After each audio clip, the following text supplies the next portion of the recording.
नमस्कार मित्रांनो, मी आहे शुभम. मागील लेक्चरमध्ये आपण ट्रेड डिस्काउंट आणि कॅश डिस्काउंट म्हणजे काय हे समजून घेतलं.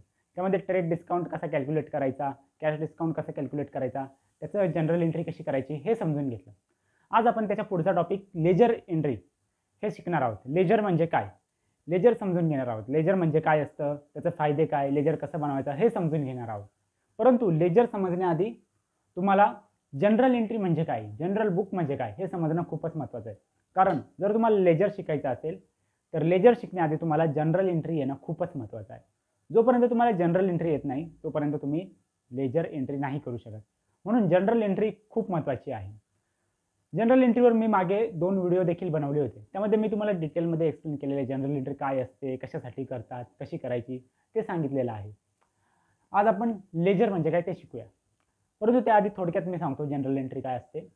तर जेव्हा एखादा बिझनेस सुरू होतो तर बिझनेसमध्ये डेली बेसिसवर खूप सारे ट्रान्झॅक्शन असतात. परचेस असतं, सेल असतं, एक्सपेन्सेस असतात, काही कुणाला पैसे द्यावे लागतात, पैसे घ्यावे लागतात, खूप सारे डेली बेसिसवर ट्रान्झॅक्शन असतात.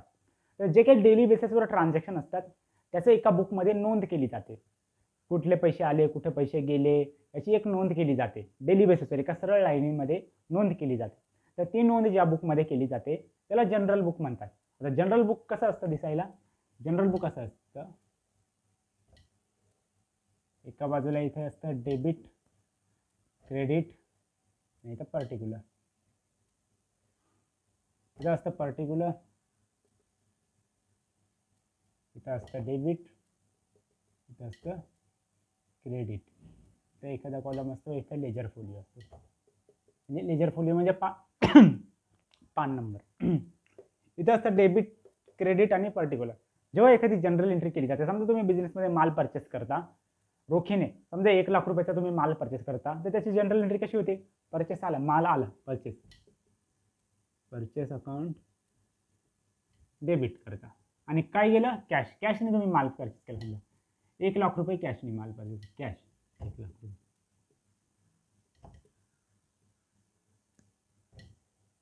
हे असते जनरल एंट्री असते, त्याला जेवी म्हणतात. जनरल एंट्री म्हणतात त्याला. ही असते जनरल एंट्री. तर या जनरल एंट्रीमध्ये जे काही एक ट्रान्झॅक्शन असतं त्या ट्रान्झॅक्शनमध्ये 2 इफेक्ट होतात. एक डेबिट इफेक्ट होतो, एक क्रेडिट इफेक्ट होतो. तर हे जे काही डेबिट आणि क्रेडिट आहे, हे डेबिट इफेक्ट झाला, हा क्रेडिट इफेक्ट. तर याचे स्वतंत्र पुस्तक बनवलं जातं, याचं स्वतंत्र पुस्तक बनवलं जातं, त्याला लेजर म्हणतात. ठीक आहे. असे खूप सारे ट्रान्झॅक्शन असतात. प्रत्येक ट्रान्झॅक्शनचं स्वतंत्र, प्रत्येक ट्रान्झॅक्शनमध्ये जे काही इफेक्ट होतात त्या इफेक्टचं स्वतंत्र पुस्तक बनवलं जातं. आणि एकच पुस्तक, आता परचेसचं एकच पुस्तक बनवलं जाईल, कॅशचं एकच पुस्तक बनवलं जाईल. त्याच्यानंतर पुन्हा सेल्स आणि कॅशचं अकाउंट असेल तर त्याच्यामध्ये कुठलं पुस्तक बनवलं जाईल, सेल्सचं पुस्तक बनवलं जाईल आणि कॅशचं पुस्तक हेच राहील त्याच्यामध्ये एंट्री करणं. परंतु त्याआधी हे समजून घ्या की लेजर का महत्त्वाचं आहे. ठीक आहे. तर जेव्हा तुम्ही जनरल एंट्री करता, जनरल एंट्रीमध्ये खूप सारे ट्रान्झॅक्शन असतात, खूप ट्रान्झॅक्शन असतात. इथे परचेसचं असतं, इथं सेल्सचं असतं, इथं एक्सपेन्सेसचं असतं, इथं डेटरचं असतं, इथं क्रेडिटरचं असतं, इथं ॲसेट परचेस असतात. अशा खूप सारे ट्रान्झॅक्शन जनरल एंट्रीमध्ये असतात. आता जेव्हा तुम्ही जनरल एंट्री करता डेली बेसिसवर करा, डेली समजा 10 जरी ट्रान्झॅक्शन असाल 10 दिवसाचे किती ट्रान्झॅक्शन झाले, 100 ट्रान्झॅक्शन झाले. महिन्याभरात खूप सारे ट्रान्झॅक्शन झाले. आता तुम्ही फायनल जेव्हा अकाउंटिंग बनवता तेव्हा वर्षा शेवटी बनवलं जातं. आता डेली तुम्ही 10-15 ट्रान्झॅक्शन करता तर वर्षा शेवटी किती ट्रान्झॅक्शन होईल विचार करा बरं. खूप सारे ट्रान्झॅक्शन होईल, जवळपास हजारो ट्रान्झॅक्शन राहतील. तर ते हजारो ट्रान्झॅक्शन आहे, त्याच्यामध्ये कॅशचे ट्रान्झॅक्शन किती झाले, परचेस कितीचं झालं, सेल कितीचा झाला हे शोधणं खूप महत्त्वाचं असतं. आता जेव्हा आपण जनरल एंट्री केली त्याच्यामध्ये परचेस, सेल, एक्सपेन्सेस, डेटर, क्रेडिटर, ॲसेट, त्याच्यानंतर परत परचेस असं जेव्हा एंट्री करतो त्याच्यातून तुम्ही शोधू शकता की एक्झॅक्टली कॅशचा खर्च किती झाला, एक्झॅक्टली कॅश किती गेली, एक्झॅक्टली परचेस किती झाला, एक्झॅक्टली सेल कितीचं झालं हे आयडेंटिफाय करू शकता का. वर्षभरात डेली म्हणजे वर्षभरात हजारो एंट्रीमध्ये तुम्ही शोधू शकता की जनरल एंट्रीनी की कितीचं परचेस झालं. नाही शोधू शकत, कारण तुम्ही इथं शोधायला गेलं तर परचेस तुम्हाला प्रत्येक मान पलटावं लागेल. परचेसची टोटल किती सगळं करावं लागेल. ते पॉसिबल आहे का, कारण वर्षात शेवटी आपण अकाउंटिंग करतो, त्यामुळे हे पॉसिबल नाही. म्हणून यासाठी लेजर महत्त्वाचं असतं. लेजर म्हणजे स्वतंत्र एक पुस्तक असतं, परचेसचं स्वतंत्र पुस्तक, कॅशचं स्वतंत्र पुस्तक, सेलचं स्वतंत्र पुस्तक, एक्सपेन्सेसचं, डेटर्सचं, क्रेडिटर्सचं, ॲसेटचं, त्याचे प्रत्येकाचे स्वतंत्र पुस्तक असतात, त्याला लेजर म्हणतात. ठीक आहे. तर लेजर हे का महत्त्वाचं आहे समजलं. कारण जनरल एंट्री ही मिक्स असते. जनरल एंट्रीमध्ये मिक्स असते, सर्व एंट्री मिक्स असते. सर्व डेटरची, क्रेडिटरची, एक्सपेन्सेसची, परचेस, सेल सगळी एंट्री मिक्स असते. त्या एंट्रीला वेगळं करण्याचं काम लेजर करतं. जनरल एंट्रीमध्ये ज्या मिक्स एंट्री असतात त्याचं वेगळं करायचं. जी परचेसची एंट्री परचेसच्या बुक्समध्ये, कॅशची एंट्री कॅशच्या बुकमध्ये, सेलची एंट्री सेल्सच्या बुक्समध्ये, एक्सपेन्सेसची एंट्री एक्सपेन्सेसच्या बुक्समध्ये, हे जे काही एंट्रीज वेगळं करण्याचं काम असतं त्यालाच लेजर असतात, लेजर म्हणतात. म्हणजे जे काही वेगळं पुस्तक असतं, स्वतंत्र प्रत्येक अकाउंटचं पुस्तक असतं, परचेसचं, कॅशचं, सेलचं, ते स्वतंत्र पुस्तक असतं. त्या स्वतंत्र पुस्तकाला लेजर असं म्हणतात. ठीक आहे. तर एवढं समजलं तुम्हाला लेजर म्हणजे काय असतं. प्रत्येकाचं स्वतंत्र पुस्तक असतं. जे काही ट्रान्झॅक्शन होतं त्या ट्रान्झॅक्शनमध्ये दोन इफेक्ट होतात, एक तर डेबिट आणि क्रेडिट. तर डेबिटचं एक स्वतंत्र पुस्तक असतं, क्रेडिटचं एक स्वतंत्र पुस्तक असतं. त्या स्वतंत्र पुस्तकालाच लेजर म्हणतात. ठीक आहे. लेजरला पुस्तक म्हणण्यापेक्षा एक अकाउंट्स म्हणा.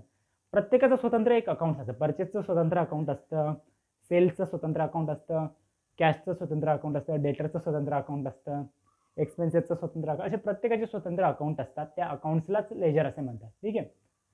तर हे झाला मिनिंग.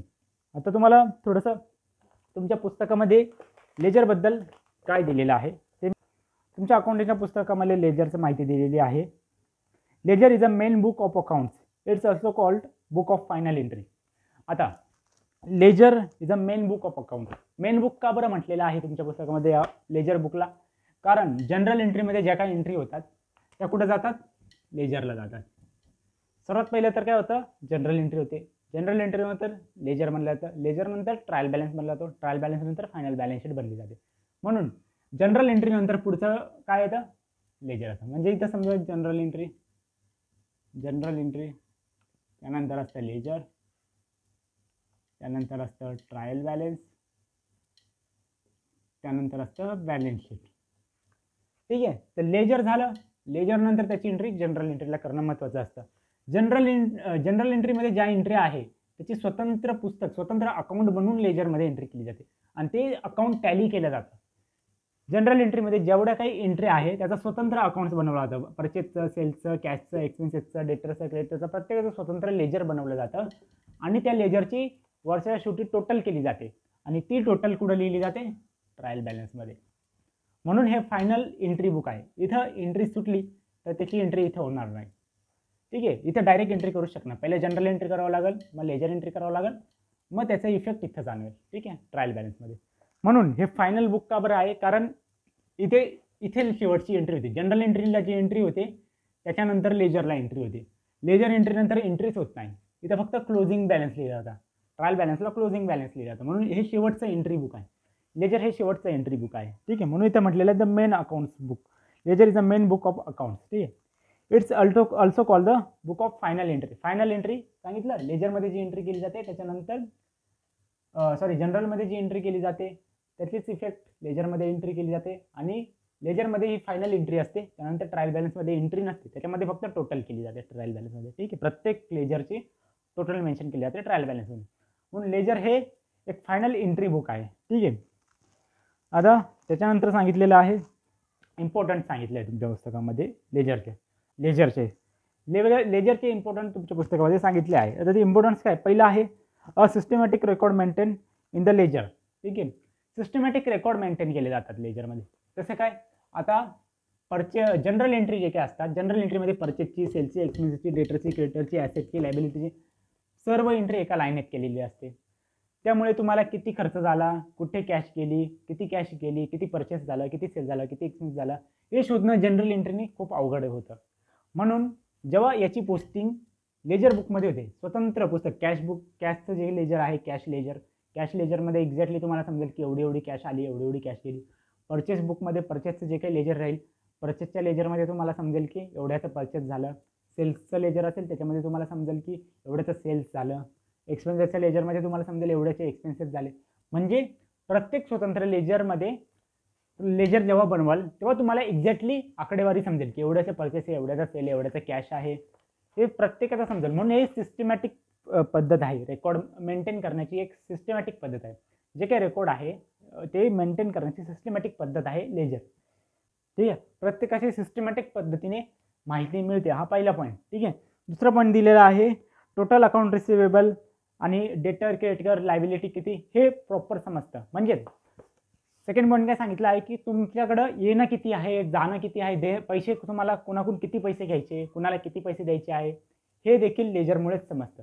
जनरल एंट्रीमुळे तुम्हाला नाही समजणार कितीचं देणं आहे, तुमच्याकडे उधारीवर सामान कितीचं विकलं ते तुम्ही इथून शोधणार का वर्षभराचं. खूप सारे हजारो एंट्री राहील, हजारो एंट्रीमध्ये तुम्ही शोधणार की एवढ्याचं उधारीवर सामान विकलं, यांच्याकडून पैसे घ्यायचे आहे, हे तुम्हाला जनरल एंट्रीने समजणार का, नाही समजणार. यासाठी लेजर बुक प्रत्येकाचं स्वतंत्र लेजर असतं, डेटरचं क्रेडिटरचं प्रत्येकाचं स्वतंत्र बुक असतं.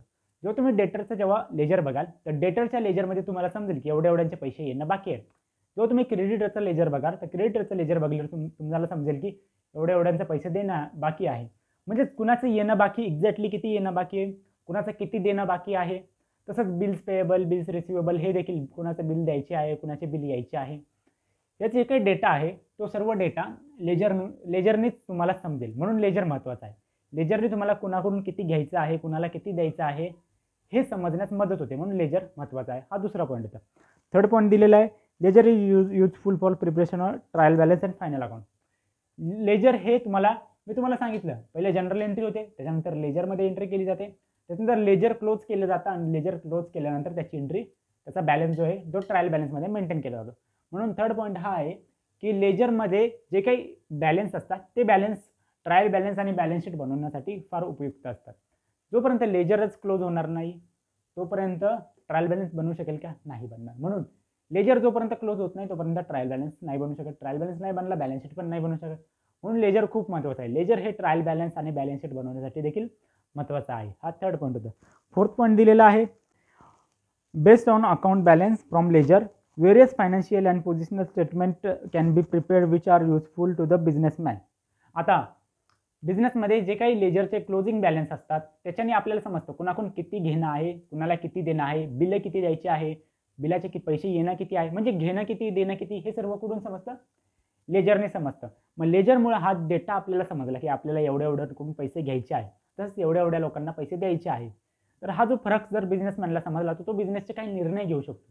तसंच एक्सपेन्सेस देखील समजतं. यामुळे जे काही एक्सपेन्सेस असतात ते लेजरमध्ये किती झाले, कुठल्या घटकावर जास्त एक्सपेन्स झाला, कुठल्या घटकावर कमी एक्सपेन्सेस झाला ते लेजरने समजतं. जनरल एंट्रीने फक्त एक्सपेन्सेसची एंट्री असेल, परंतु वर्षाशेवटी पूर्ण वर्षभरात कुठे जास्त खर्च झाला, चहा पाण्याला जास्त खर्च झाला की लाईट बिलाला जास्त खर्च झाला, या गोष्टी समजतात.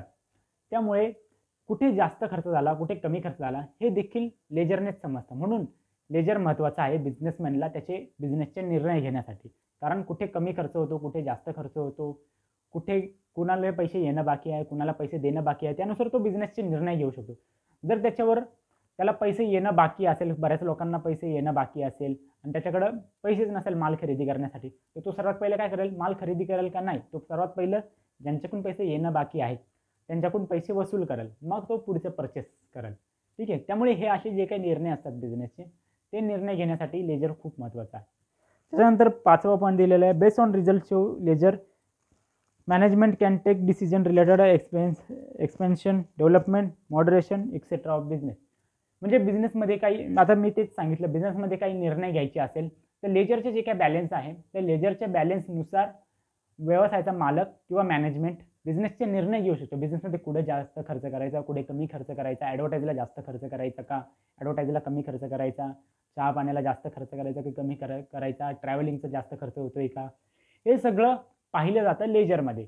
लेजरमध्ये हा डेटा समजल्यावर व्यवसायामध्ये जे काही मॅनेजमेंट असतात किंवा बिझनेसमॅन असतो तो निर्णय घेऊ शकतो की इथे चेंज करायचं, तिथे चेंज करायचं. ठीक आहे. तर हा झाला पाचवा पॉईंट. त्यानंतर सहावा पॉईंट होता it's can useful for tool for control various expenses. आता जे मी पॉईंट सांगितला तोच की एक्सपेन्सेस कमी करण्यासाठी देखील याचा उपयोग होतो लेजरचा. बिझनेसमध्ये कुठे जास्त खर्च झाला हे समजतं लेजरने, त्याच्यामुळं एक्सपेन्सेस कमी करण्यासाठी काय करायचं हे देखील लेजरने समजतं. लेजरने समजून येतं की आपल्या एक्सपेन्सेस इथे जास्त होतोय, तर तो कमी करण्यासाठी काय करायचं याचे निर्णय देखील बिझनेसमॅन घेऊ शकतो. तर हे झाले सहा इम्पॉर्टंट मी तुम्हाला सांगितले लेजरचे.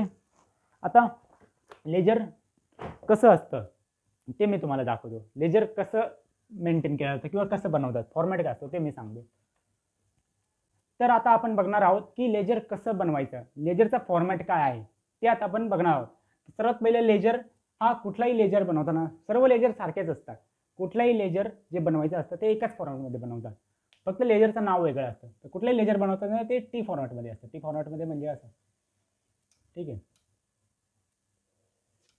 ठीक आहे, एका बाजूला डेबिट, एका बाजूला क्रेडिट. ठीक आहे.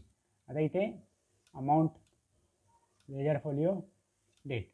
इथे पण अमाऊंट, लेजर फोलिओ, डेट. हे असतं लेजर.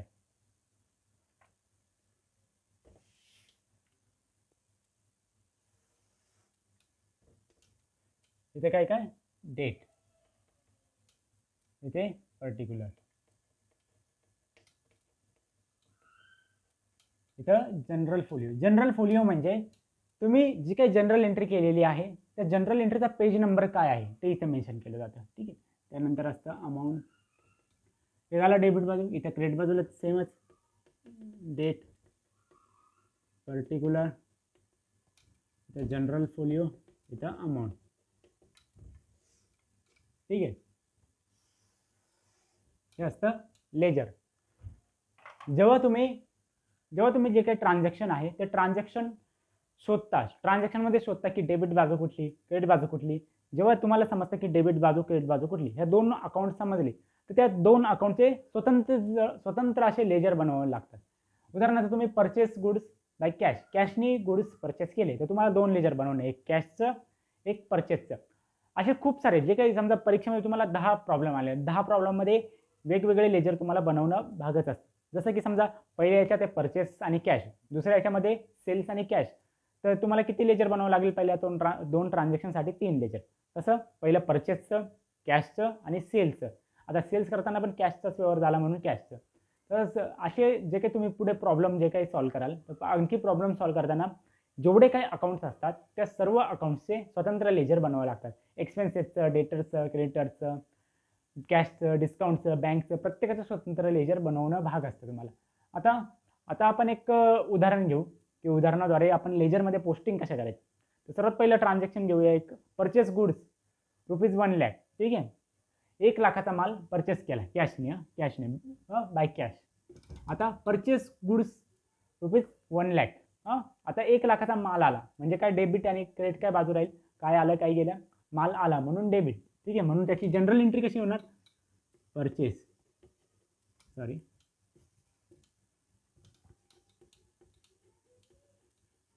Account debit.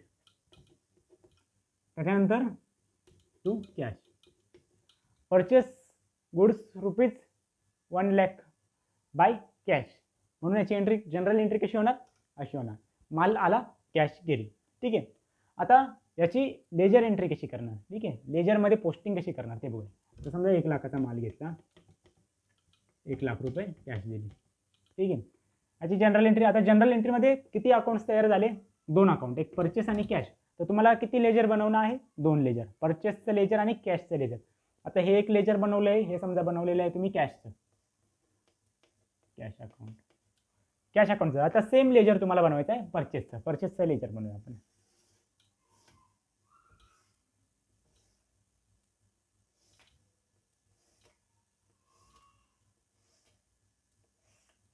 तर डेट,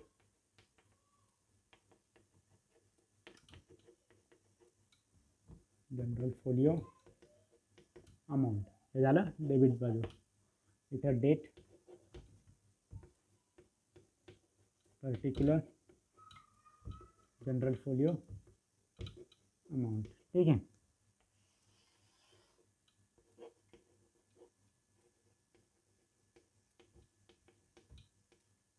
अशा तुम्हाला प्रत्येकाचे स्वतंत्र लेजर बनवणं असतं. परीक्षेमध्ये तुम्हाला प्रत्येक जेवढे ट्रान्झॅक्शन आहे, ट्रान्झॅक्शनमध्ये जेवढे अकाउंट्स तयार होतील, जनरल एंट्रीमध्ये जेवढे अकाउंट क्रिएट होतील त्या प्रत्येकाचे तुम्हाला लेजर बनवणे. समजा इथं तुम्हाला असेल परचेस, हे झालं पहिलं ट्रान्झॅक्शन. दुसरं तुम्हाला ट्रान्झॅक्शन आहे कॅश टू सेल्स. तिसरं आहे कॅश टू एक्सपेन्सेस. असे ट्रान्झॅक्शन आहेत. तर प्रत्येकाचं स्वतंत्र आहे. आता परचेसचं झालं, कॅशचं बनवलं, कॅशचं, त्याच्यानंतर तुम्हाला परत कॅशचं बनवणं आहे का नाही, कारण कॅशचं ऑलरेडी बनवलं आहे. त्याच्यानंतर सेल्सचं बनवणं आहे, सेलचं आहे का लेजर, नाही, म्हणून सेल्सचं लेजर बनवलं. कॅशचं आहे, एक्सपेन्सेसचं आहे का, नाही, म्हणून एक्सपेन्सेसचं तुम्हाला बनवावं लागेल. हे असे जेव्हा ट्रान्झॅक्शन येतील तेव्हा खूप सारे लेजर तुम्हाला बनवावं लागेल. ठीक आहे. आता आपण हे ट्रान्झॅक्शन घेतलं, परचेस गुड्स बाय कॅश, कॅशनी 1 लाख रुपयाचा माल परचेस केला, त्याची लेजर पोस्टिंग कशी करणार ते बघूया आपण. ठीक आहे. आता परचेस अकाउंट डेबिट आहे. ठीक आहे, परचेस अकाउंट डेबिट आहे म्हणून परचेस अकाउंट डेबिट आहे म्हणून डेबिट बाजूला लिहिणार. ठीक आहे, परचेस अकाउंट, परचेस डेबिट बाजू, क्रेडिट बाजू, इथं समजलं तुम्हाला डेबिट बाजू कशी काढायची, क्रेडिट बाजू कशी काढायची हे तर माहिती आहे तुम्हाला. परंतु लेजरमध्ये पोस्टिंग करताना एक काळजी घ्यायची, जेव्हा जे अकाउंट डेबिट असतं त्याच बाजूला अमाऊंट लिहायची. ठीक आहे, कॅश अकाउंट क्रेडिट आहे म्हणून इथं क्रेडिटलाच जाणार, परचेस अकाउंट डेबिट आहे म्हणून ती अमाऊंट डेबिटलाच जाणार. ठीक आहे, म्हणून इथं परचेस अकाउंट डेबिट साईडला आहे म्हणून हे purchase account debit. Purchase account debit किती आहे, 1 लाख. ठीक आहे, कशाने परचेस केलेलं आहे, कॅशने, टू कॅश. ठीक आहे, डेट लिहिली 1/1/24. ठीक आहे, परचेस अकाउंट डेबिट साईडला आहे, परचेसची अमाऊंट डेबिट साईडला आहे म्हणून इथं पण डेबिट साईडला, परंतु इथं परचेस अकाउंटची डेबिट साईडला, परंतु कशाने परचेस केलं, कॅशने परचेस केलं म्हणून 1 लाख रुपये. आता कॅशबुकमध्ये याचाच उलटा इफेक्ट होणार. कसा, आता इथे कॅशची अमाऊंट कुठे आहे, क्रेडिट बाजूला, म्हणून कॅशच्या क्रेडिटला लिहिणार आपण 1 लाख. ठीक आहे, कॅशच्या क्रेडिटला लिहिला, परंतु कॅश कोणत्या बदल्यात गेली, परचेसच्या बदल्यात गेली म्हणून इथं बाय परचेस. ठीक आहे, हे असतं लेजर पोस्टिंग. ठीक आहे, आता लेजर वर्षाच्या शेवटी काय करतात, क्लोज करतात. 1 लाख, 1 लाख आणि हा जो बॅलन्स आहे टू बॅलन्स बीडी, हा बॅलन्स कुठं जाईल, ट्रायल बॅलन्स राहतो, हा बॅलन्स ट्रायल बॅलन्स राहतो. म्हणून हे जे काही लेजर एंट्री असतात, लेजर एंट्री खूप साऱ्या लेजर एंट्री कराव्या लागतात. जनरल एंट्री जेवढ्या असतात तेवढ्या लेजर एंट्री कराव्या लागतात. परंतु एक गोष्ट लक्षात ठेवा, परचेसचं जर डेबिट बाजूला आहे तर तुम्ही डेबिट बाजूलाच अमाऊंट लिहिणार, कॅशच्या जर क्रेडिट बाजूला आहे तर क्रेडिट बाजूलाच अमाऊंट लिहिणार, फक्त नाव उलटा करून लिहिणार. कसं, टू कॅश. किंवा तुम्ही असं देखील समजू शकता की ह्या एंट्रीमध्ये टू कॅश अकाउंट क्रेडिट आहे तर मी काय करणार, परचेसच्या डेबिट बाजूला लिहिणार टू कॅश अकाउंट. तर परचेस अकाउंट डेबिट आहे तर परचेसच्या याच्यात जाणार का नाही, कॅशच्या याच्यात जाणार म्हणून कॅशच्या क्रेडिट साईडला लिहिलं, म्हणजे अपोजिट साईडला तुम्ही लिहिलं, असं देखील करू शकता. परंतु ही एंट्री करताना एवढी काळजी आहे की परचेसच्या डेबिटलाच जाईल, परचेसच्या डेबिट असतं तेव्हा तुम्ही डेबिटलाच लिहिणार, कॅश जेव्हा क्रेडिट असतं तेव्हा कॅशच्या क्रेडिटलाच लिहिणार, कॅश जर डेबिट असेल तर कॅशच्या डेबिट साईडलाच लिहिणार. ठीक आहे, ही काळजी घ्या. तर हे असतं लेजर. आय होप तुम्हाला लेजर म्हणजे काय, लेजरमध्ये एंट्री कशी करायची, लेजरचं महत्त्व म्हणजे काय हे थोडंफार का असेना समजलं असेल. समजलं असेल तर कळवा, नसेल समजलं तरी कळवा. धन्यवाद.